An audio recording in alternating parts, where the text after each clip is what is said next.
Tell us a little bit about what you saw and being able to relay that message to Cora when you watched Kimbrel pitch and kind of help out so he wasn't tipping his pitches. So tipping pitches, we hear about it all the time. People at home understand what tipping pitches is all about. It's amazing. And that's remarkable. Alex, we have a special podcast for the listeners this week. A wonderful conversation with the directors of The Last Out, Michael Gassert and Sami Khan. You know, the reason that I'm not putting a cold open on top of this is because we're recording this weeks in advance. And the reason for that... It's not just because we decided to be prepared. We were kind of backed into this spot. Yes. The reason for that is because as people are listening to this, I'm just gallivanting around Italy. You know, I'm just having a great time. But we did not want to force the listeners of this wonderful podcast. No. You find folks who give us so much of your time every week. Listen to our dumb takes about everything from Major League Baseball to Taylor Swift. We did not want to let the podcast feed go dark for all of you. So we talked to Sami Khan and Michael Gassert. The Last Out, I'll just start by saying it hit hard. Mm-hmm. I don't know if everyone is listening to this got a chance to check out last week's episode where I reminded folks to watch this documentary before listening to this interview. But if you haven't watched the doc yet, I will just say it would be incredibly informative for you to watch the documentary before listening to this interview, because we talk a lot about the specifics of how it was made and how they found these subjects and how they were able to get this kind of access and how they chose to make it. So it will be a much better experience for you, I think, if you listen to this after you watch the documentary. You can find it wherever you get your movies. It's available on many streaming platforms. We have the link in the description to the documentary's website where you can find all of that information. But yeah, before we go to our conversation with Michael and Sami, Alex, you were actually the one that brought this documentary to my attention. I don't know, where did you actually, never even asked you, where did you actually see this documentary? I think I saw it mentioned in Craig Calcaterra's wonderful Cup of Coffee newsletter. He dropped the trailer earlier this year, and it obviously caught my attention because, you know, the conversation surrounding the international player development system is something that's really central to the economics of baseball. Yeah. And it's also a really sort of thorny issue, in part because so much of this stuff happens behind closed doors. And so this documentary really caught my eye because it really did seem like it was kind of pulling the curtain back on the journey that a lot of these young players take. And you know, this story obviously focuses from 3 players coming from Cuba, but players are fed through this international system throughout Latin America, and it's a perspective that felt really instructive to me, especially as you mentioned, we want to discuss this more this offseason. Yeah, and so really getting that humanist perspective, I think, on this was really key, and they executed it really, really well. I mean, it's a harrowing story, and it's really impactful. A necessary watch for anyone who's even remotely interested in baseball or immigration, or not. Yeah. And just kind of the way that sports spreads its tentacles far beyond kind of what we think of as entertainment. I know the thing that I think makes the documentary, as you described, as you called it, harrowing, which is a word that I use in our interview with Michael and Sami too, is that it takes all of the parts of this system that are, for lack of a better phrase, put in the nut graph of articles about the international free agent system. It takes all of those details and it foregrounds them. It puts you, the viewer, in direct conflict with the idea that baseball is not always a force for good, is not always baseball and 21st century capitalism, and the way that they interact with each other causes this trickle down of harrowing situations and bad behavior from people in the international market and leveraged positions that teams and scouts have over these young men who are trying to capitalize on their opportunity to sign a bonus, make it to an affiliated ball, give money back to their families in Cuba. And what was interesting about this documentary is that it focused specifically on Cuban players because of the trade embargo between the United States and Cuba. And, the doc starts in the first couple minutes outlining why economically these players have a harder time coming to the United States and playing and signing contracts with Major League Baseball than maybe a country like the Dominican Republic, which has a much more direct pipeline, or Puerto Rico, which is obviously a territory of the United States. So it's incredibly interesting, incredibly detailed. You could keep pulling on these strings forever and ever and ever and keep telling stories like this. But, it felt important to me to, before we talk and learn more about like what an international draft might look like, or what this means from a labor landscape, or what minor league unionization affords United States born players versus international players, like it's important to actually understand what the current system is doing to individual human beings and how hard it is for people to actually get signed and come play affiliated ball. Yeah, absolutely. I mean, I think one of the most striking things about the documentary is seeing how isolating of an experience this is, right? And obviously, when players find success, the teams reap the rewards of that success, right? When players don't find success or a team chooses not to sign them, it's the players that are left to pick up the pieces. Oftentimes, they're left in a country they don't live in, and they are forced to make some really tough decisions. And you'll see all of that kind of laid out in the documentary. So again, I highly recommend anyone watch this who's interested. Whether you do or not, I think the conversation that we have with Michael and Sami is really instructive. Yeah, you can tell that they are using some of the same worldviews that we share on this podcast to approach this storytelling and to approach their documentary filmmaking. And, we know, like, we talk in nebulous and ambiguous terms about how leveraged the system is towards the teams, but like it really is just a win-win for these teams. Like they could spend, they put a few $100,000 in on a player and it's a long shot and they turn into Yuli Gurriel, and then suddenly you have like a multiple-time All-Star. But if he doesn't turn into Yuli Gurriel, all you lost was a couple $100,000. But for these players, it's like so life or death and so essential to their plan of immigrating to the United States, honestly. So, people will, if you've watched this documentary, you will have seen how they portrayed that. I think that Sami and Michael provided a lot of important context and a lot of subtext to what their documentary is just showing, because I think it's a very straight telling of the story. It's very verite, and they're hardly in the documentary themselves at all. You can hear them ask a couple questions off screen, but it really is just like a very hemmed in, close up view of these three players. So now that we've done a couple minutes of film criticism, I think we should bring in Michael and Sami. But before we do that, I am Bobby Wagner. I am Alex Baisley. And you are listening to Tipping Pitches.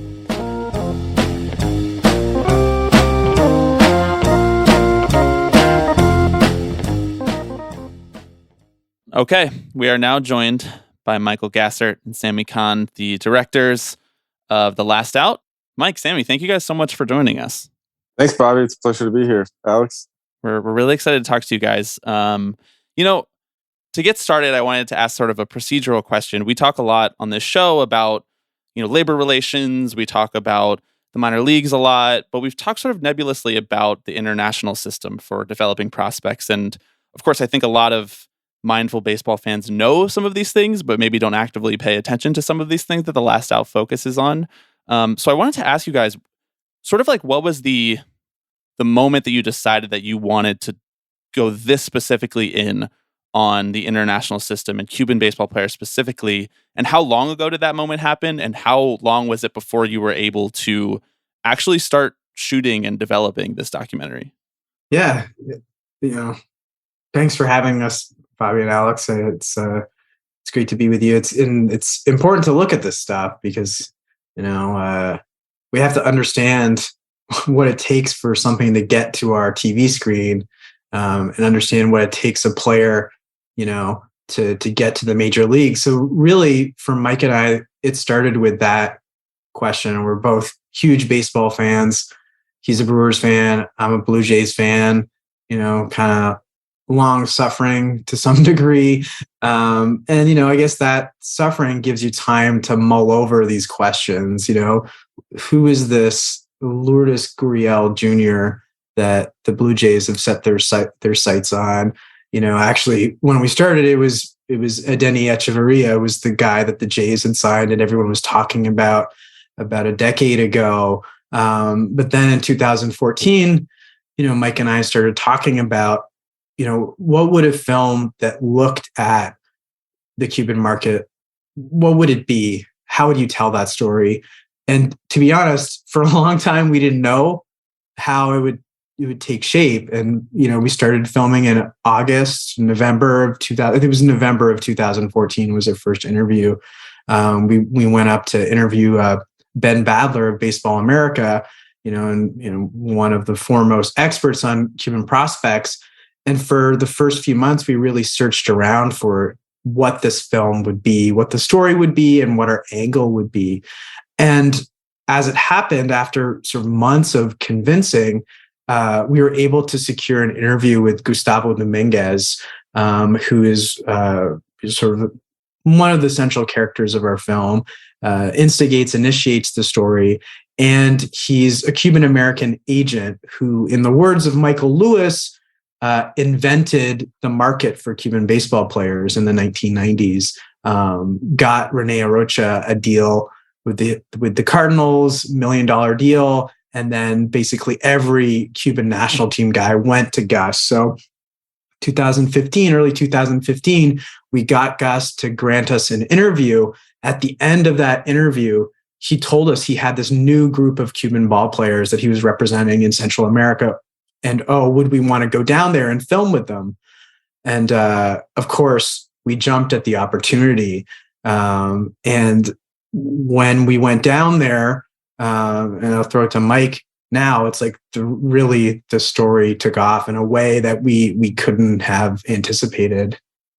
Yeah, absolutely. As Sami was describing, with this situation, with Cuba and the United States and this trade embargo that we have, it's different than the Dominican Republic. It's different than players coming from Venezuela. Dominican Republic, for example, where Major League Baseball has $1 million institutions, every single team there, So, when Sami came to me and our other partner, John, with this idea about the Cuban situation, we knew that it would open up some bigger questions, about consumerism, about commodification of athletes, all of this sort of thing. So, as he was saying, we were fishing around. It was around the time of the signing of Yohan Moncada. Who else did we film a couple of workouts with? Hector Oliveros. Some of these Cubans signing for huge money. So when Gus invited us down to Costa Rica and we met Carlos Baró, Happy, some of the other players that aren't featured in the film, but Johan Socaraz, who else? Freddie Portilla. We knew that something was going to happen with these guys. Not only was it just the height of the Cuban market, but they had all taken this incredible risk, and we're in this place, having trusted Gus and his group of coaches to provide these opportunities for them. There was a contract, there was a understanding. They show up, they perform, there's deals. So you can imagine we were like, wow, we didn't have the answer to that question when I think Carlos, the first time when we met him after the first showcase, was like, what is this about? Like, when's it coming out? Who's it about? We're like, we don't really know. But after I think that first get together, we looked at each other, we're like, I think this is our story here about these guys. So we came back down and we told them, well, hey, it's about you. We want to follow you when you hopefully, go into the minors and sign and get to change your life. But you don't think about it at the time to say, hey, we also are going to be there when you're out on your ass, and you miss your girlfriend and you've got no place to go and your family's worried about you, all of these sort of things. So I think it was just the dedication to stick with them and tell a story through their perspective. I mean, I think we've had a lot of stories through the industry perspective in You know, even Gus is an interesting character because, you know, he's a person. He has hopes and ambitions, and in a sense, he is part of the system, but he's also, you know, another cog in the wheel, who has to, you know, skirt these rules that are in place, for reasons that don't really benefit anybody, you know, involved in you know, trying to play baseball in the U.S.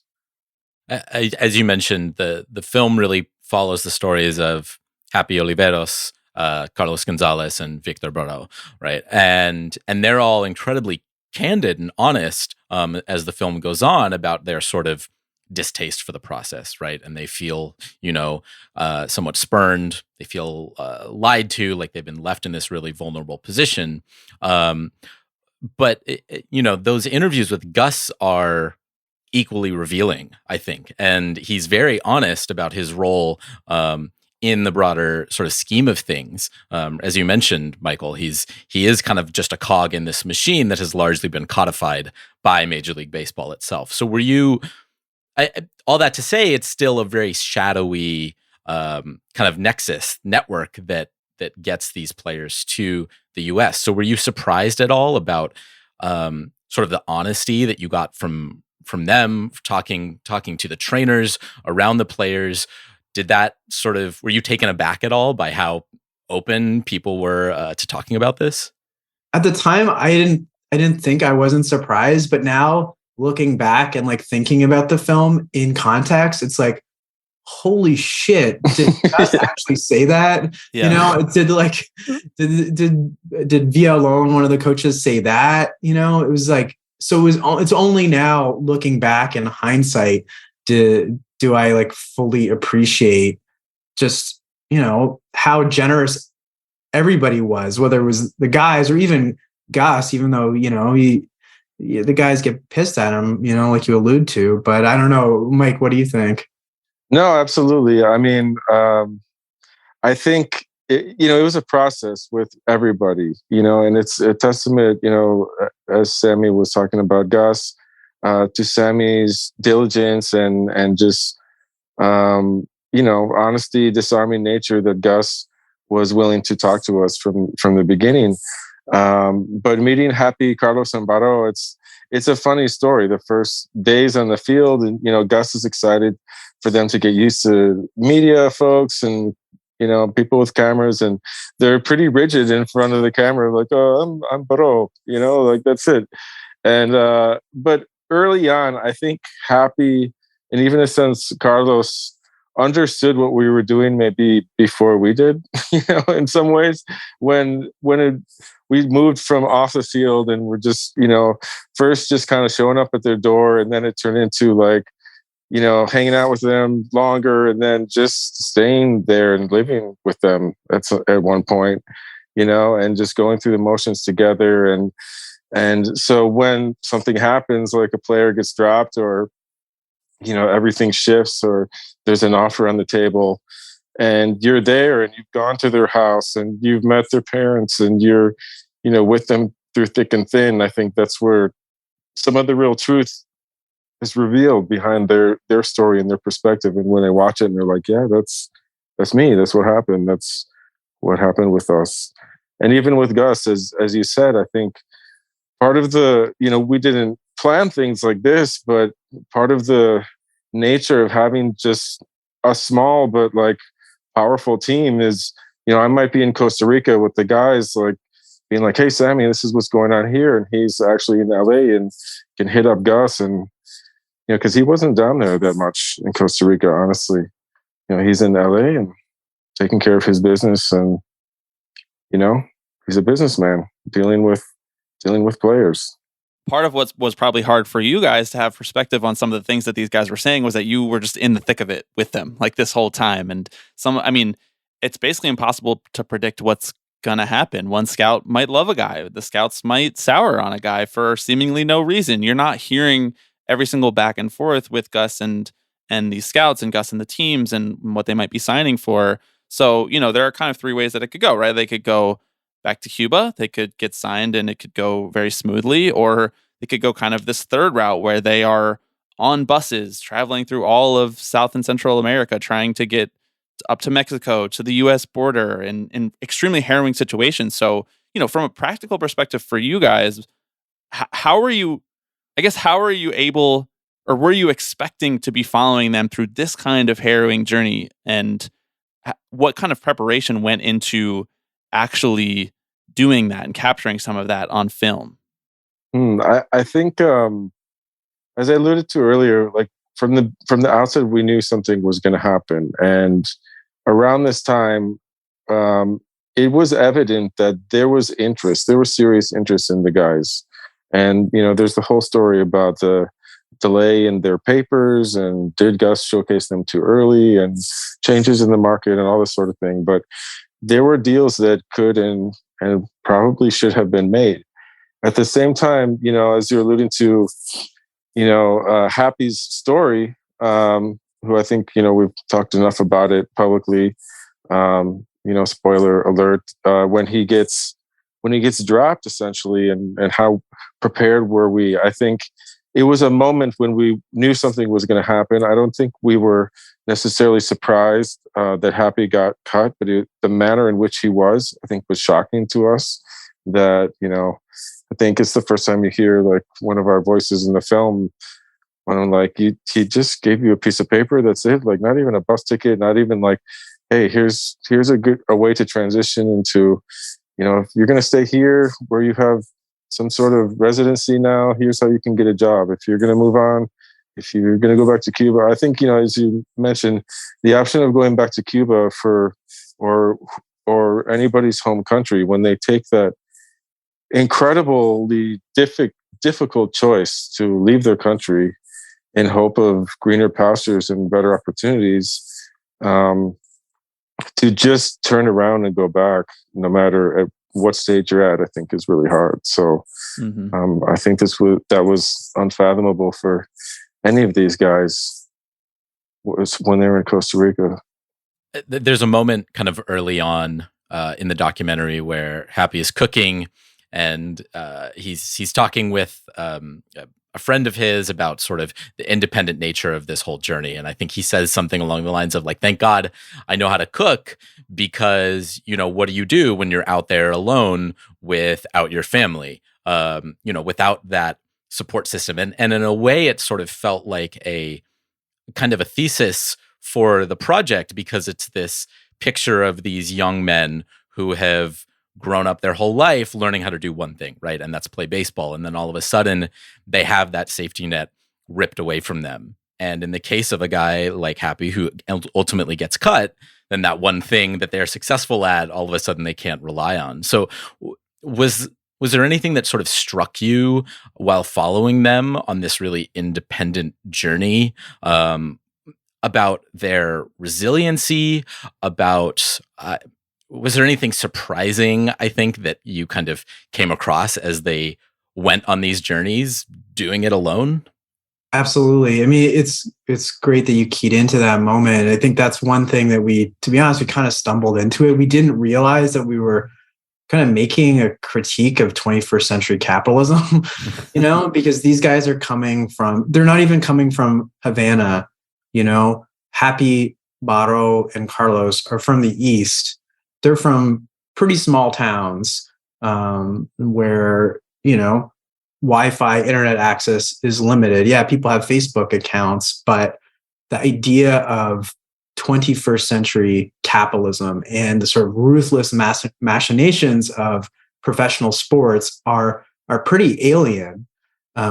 So being, for us to have our Western passports and to be able to travel between these places, Los Angeles, Costa Rica, Cuba, we could see not just the sort of stark comparison between the places, but how they were treated in each different place.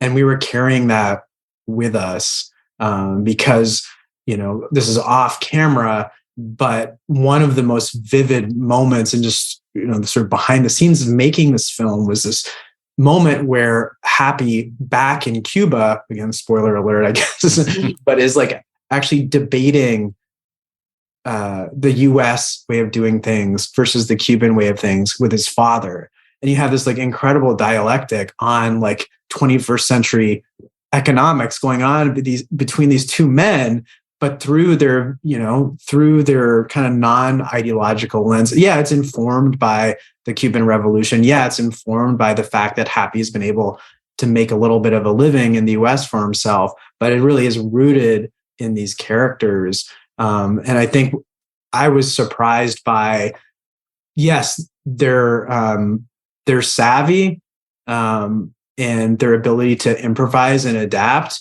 but also that emotional resilience that you just talked about, that especially in the case of Happy, like Mike really formed this incredible bond with Happy in 2015, 2016, really deep brotherhood. And I think did a remarkable job of like capturing Happy's journey there. And, his name really tells you everything you need to know about the guy. It's like his name is Happy, and even his dad's name Happy, but Happy, he just brings a smile to your face. And given what he's overcome, it's just really remarkable. Yeah. I mean, it's a huge testament to the relationships that you guys built to be able to capture those moments, and for him at some of these lowest points of his life to be able to speak honestly and candidly about what's happening and verbalize that to somebody. I mean, even human to human, that's very hard, but with a camera in between, I imagine it must have been even harder. Like the scene, I was texting Alex about this last night as I was watching it, but the scene where he has to sell his baseball equipment is just one of the most crushing things I've ever seen put on screen. And the way that, that is sort of like this low point of his arc before he is eventually able to continue that journey and get to America, I think is a real testament to the filmmaking and the editing and everything that went into it. But ultimately to capture that, it was amazing. To me, this film is, Sami, as you just laid out, like you're a film about 21st century capitalism, but also a stark rebuke of this system, like that it just doesn't work like it's designed to work. Mike, you mentioned that pretty early on, it seemed like these guys had a really good chance of signing and probably should have been signed, but eventually didn't for kind of unknown, like nebulous reasons that are hard to pin down.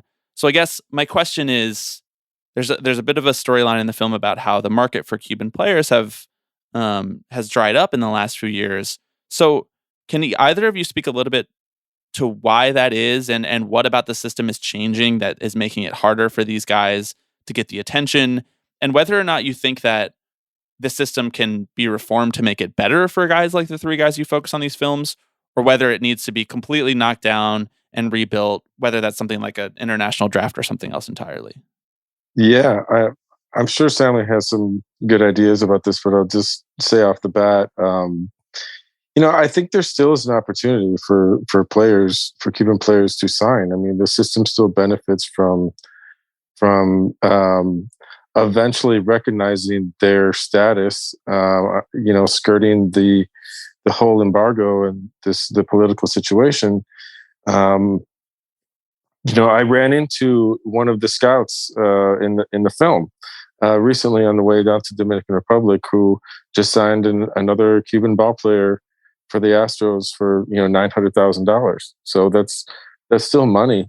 And more than anything, that's like a chance to play. So an international draft, like I don't know what can be done with the Cuba situation without basically lifting the embargo and allowing commerce to take place between countries. It doesn't mean that we have to go in and Americanize Cuba, but I know there's a lot of passionate feelings, especially among Cubans, about that subject and the embargo and whatnot. But I'm not really sure. Sami, what do you think? What can Major League Baseball do to try to change this whole migrant trade that eventually is the result of the demand for these players? The first thing is that Major League Baseball is a protected monopoly, right? Like these these businesses are protected from competition by Congress. So for them to go around and then insist that they can control the way the labor which their game depends upon, they can control it and limit its value is unacceptable in my opinion. Maybe there's like an international draft as some sort of, intermediate step, but I think that's not preferred. That baseball players, whether they're Americans, Canadians, Puerto Ricans, Mexicans, Cubans, Japanese players, South Koreans, whatever, they should be able to sell their skills on an open market and decide, what's best for me and what's best for my family. Because what's true is that the system as it is, especially as it pertains to Cuban ball players, incentivizes really sketchy behavior, some of which you see in the film, but there's a lot more that we've only heard whispers about. Yes, there's an active federal investigation into, what's happened with one particular team that we still don't know what the end game is. There's no indictments. Bart Hernandez was taken down. Even Gus, agent in our film, was taken down. But we need to understand exactly what's gone on the last 10, 20 years with Cuban players, with Dominican players, if fans, if stakeholders in the game are going to have any informed decision about, the best course moving forward. I'm heartened by sort of progress in terms of minor league players, but, there still is a kind of mentality for international players of out of sight, out of mind. It's hard to take like the aspirations of a poor 12-year-old Dominican kid as seriously as, a 25-year-old $100 million player. But I do hope that there's some pressure on Major League Baseball. There's some pressure put upon them by either federal prosecutors or Congress to come clean about the corruption that's been in this world for the last decade or so. How did you balance kind of the human element of this story, these three players that you're focusing on and whose journey you're following, with that broader system that they're a part of, right? Because there obviously are really shady individuals that are participating in this process, or maybe unsavory figures or people who kind of tip their hand a little bit. There's a scout who talks about, hey, do you have any bids on this one player? I know that Gus talks a lot about sort of the quote unquote investments for his company, right? But again, they are situated in a much broader system that's designed to exploit these players. I thought it was fascinating when Gus was talking about his jail time, and he says, we didn't do anything wrong, like outside the rules of Major League Baseball. And I kind of had to stop myself because I'm like, he's right in a sense that Major League Baseball kind of tacitly allows this sort of thing. So how did you kind of balance, wanting to show the contours of that system versus really drilling down into sort of the humanity of these three players? I think our approach begins and ends with the humanity, even with Gus. It's like when we're hearing his story initially, we're like, look at this guy who I guess, broke these rules of this political system that we have. But what did he really do something wrong by trying to get these guys out of Cuba, trying to give them a chance to sign? Maybe this is his redemption story. Where he's got this new group of players and he's trying to rebuild his reputation. And that's sort of how we came down to Costa Rica, the mentality we had the first time.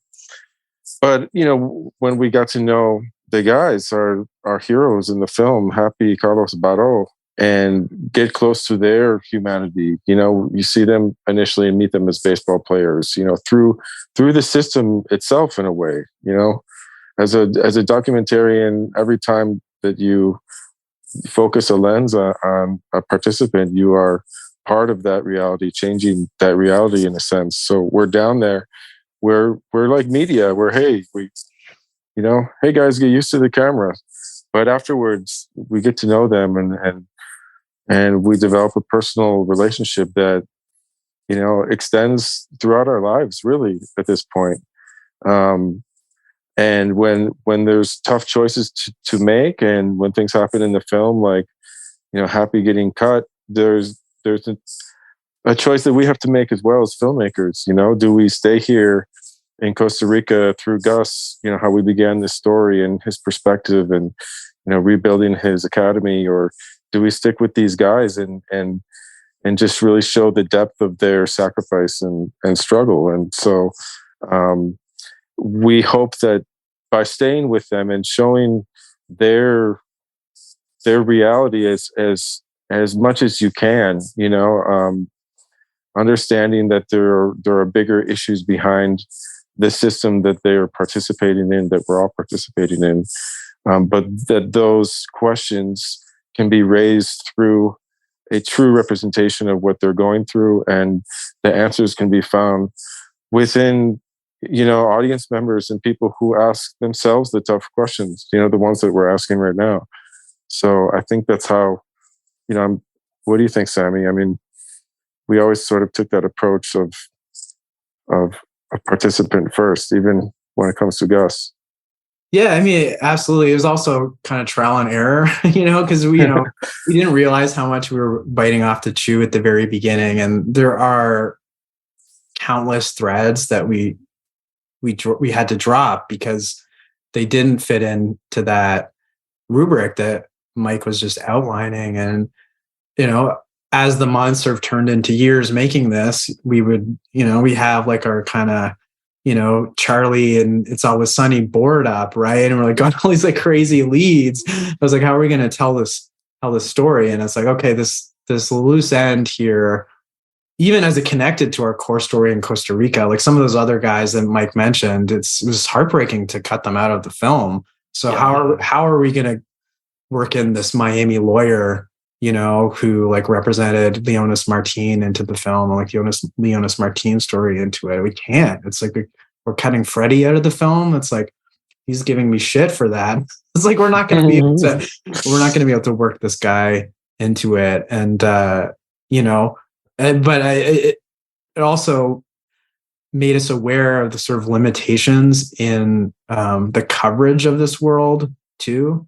It's like everything, it was like exploding, right? The sort of like the drive to cover like the hottest prospect. And now, in a week or two, when the World Series is done, it'll shift back into that, where it's like, oh, who's going to get posted from Japan? Who's like the July 2nd stud that the Yankees are going to sign? But it's like, well, how does the system work? It's like media gets more and more consolidated. It's CNN is like doing long form third-party documentaries. It's like, how are we going to understand how the world works? Because it may be Cuban baseball players in our film, but Mike and I are of the opinion that actually understanding how the market treats Cuban baseball players can inform not just how we're treated as sort of like filmmakers in America, but as like Starbucks workers, as truck drivers. It's like the system, there's similarities of how the system treats all of us. So let's understand how these machinations work, so we can, at least make, whether it's electoral, legislative, financial decisions from an informed point of view, and stop buying into the sort of BS that honestly, like billionaire owners are feeding us. Yeah. Well, something that's fascinating that maybe was one of those threads that you guys didn't even have time to pull on, or that didn't quite necessarily fit directly into these guys' story. But, at the same time that baseball in America, baseball in the United States, collegiate baseball, high school baseball, perfect game, these sort of things are commodifying like the analytic revolution that's happening in baseball. Some of these clubs are still making decisions based on like 5 scouts down in South America with a radar gun sitting on their lap and a couple guys with a stopwatch. And the fact that on one hand, Major League Baseball, for the most part, these individual clubs are allowing the technological revolution to continue to inform their decisions in the United States, they're also just turning a blind eye to the fact that they don't have any of that information on any of these players. Like how could they possibly make an informed decision about whether they want to sign Carlos or Barreau, for example, when they have the spin rate on 1,000 prospects in the United States that they can make a more informed decision. A club like Houston is never going to choose a guy that they don't know as much information about, because it's just a much bigger risk for them. And so at the same time that, all of these investments in analytics and all of these technological advancements have allowed these clubs to make more optimized decisions, so to speak, this system of international prospects is being left even further behind. And I'm sure that occurred to you guys while creating the film. But for me watching, I just couldn't help but think about that when these clubs make all of their decisions based on super, super advanced mathematical numbers that they're just never going to have for these guys. Yeah, it's interesting because it still continues to surprise us. And, again, the scout that I mentioned said something about, oh, those guys, yeah, they're represented by Dominguez, and rolled his eyes a little bit. And he's like, well, I never really minded coming down there to Costa Rica, but, it was off of the beaten path for the regular, rounds that these guys make. But, what you bring up reminds me a little bit of a recent discussion we have about this idea of meritocracy. What is the system?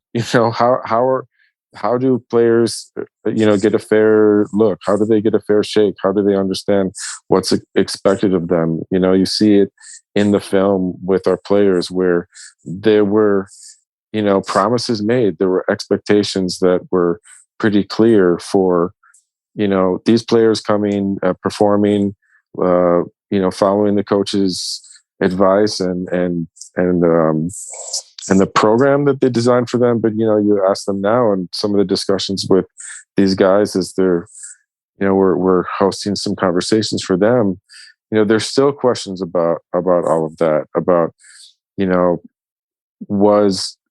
was the side of Gus and the coaches, was their end of the bargain held up, and how much did that factor into, you talk about how things are measured and this sort of contract that you have and a system of evaluating players. And I think, back to a little bit of the question of how do we sort of navigate some of these bigger ideas. And, one of those scenes is that first showcase where we are really showing these guys as bodies, as these things that are bought and sold. It definitely, calls back to the slave trade and the history of the connection to sports.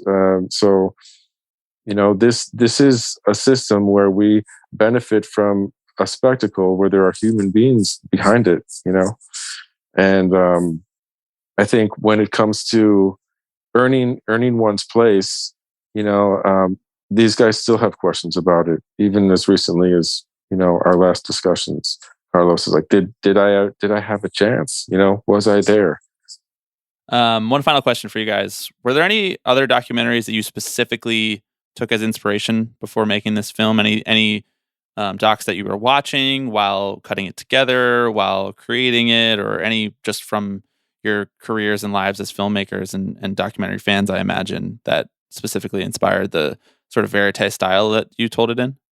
Yeah, I mean, obviously, like Hoop Dreams looms large. I think that was like, we were young when that movie came out, but Mike's dad went to Marquette, so that film was like pretty big deal for him. And me, I was like a huge basketball fan as well when I was a kid, so kind of blew our minds seeing that movie as kids, and just like, yeah, it's a basketball movie, but it's about so much more than that.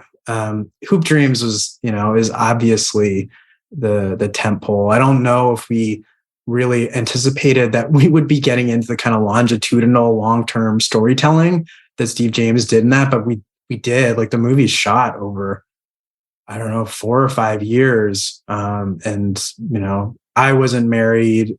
I didn't have kids. And, Carlos has a kid. And Mike is getting married now. Happy's, been through a couple relationships. So it really, that kind of as our North Star kind of saw us through stuff. And then, Yeah, there's another movie like Pelotero, obviously, but the Dominican world that had just come out when we started, like a year or two before. So that was helpful. It was made by a good friend of Mike's too. So edited by a good friend of Mike's, I should say. Sami Khan, Michael Gassert, directors of The Last Out. Thank you both so much for joining us for this conversation. I think we learned a lot, and we really want to encourage all of our listeners to go out and watch this film. It's required viewing for anyone who's interested in baseball and the labor dynamics within it. It's out now on select streaming platforms, and you can find more information about that in the description. Guys, thank you so much. Thank you, guys. It's a pleasure. Yeah, thanks, Bobby. Thanks. I kiss the floor, one kick no more. The big and hoes have set me free. All right, thank you to Sami. Thank you to Michael. Thanks everybody for listening. I hope that if you are one of the people who hasn't watched the documentary yet, but you listened to that conversation, this will inspire you to go watch it. We intend to use this as sort of a jumping off point for some of the other international focused episodes that we want to do this off season, having some conversations about the ongoing lawsuit against the Los Angeles Angels about their practices in the international market, the concept of an international draft, how this is something that will need to be eventually ironed out in collective bargaining. Like, we want to talk about all this stuff, but for me, this felt like a good entry point to it. Always remembering that there are actually real people that are trying to make it through all of these systems. Absolutely. I mean, the documentary, I mean, we've waxed poetic at length about it, but I think it does a really good job of kind of breaking down what can feel like very foreign, sort of alien concepts that, take place in another part of the world. And so we're not really forced to confront them. And by putting it right there in front of you for everyone to see, I think it really does sort of shift the way that at least I think about the international baseball market. It seems pretty bad. Yeah, I think things are not great there. Market seems messed up and bad, and a lot of people seem just frankly way too complacent about that. Yeah, maybe someone should do something about that. I don't know who has the power to do that. Yeah, I don't know. Maybe the owners, potentially. Maybe the commissioner. I don't know who's let this fester, but it's now an international, frankly, governmental issue. All right. Well, thanks to everybody for listening. Thank you to the new patrons. I didn't name you because, once again, we are recording this in the past, so I don't know who you are yet, but I still love you just the same. We'll be back next week with an episode recorded in a more timely manner. But until then, check out our new merch. Sign up for the Patreon, patreon.com/tippingpitches. And we'll talk to you soon. I tore my mind on a jagged sky. I just dropped in to see what condition my condition was in. Hello, everybody. I'm Alex Rodriguez. Tipping Pitches. Tipping Pitches. This is the one that I love the most. Tipping Pitches. So we'll see you next week. See ya!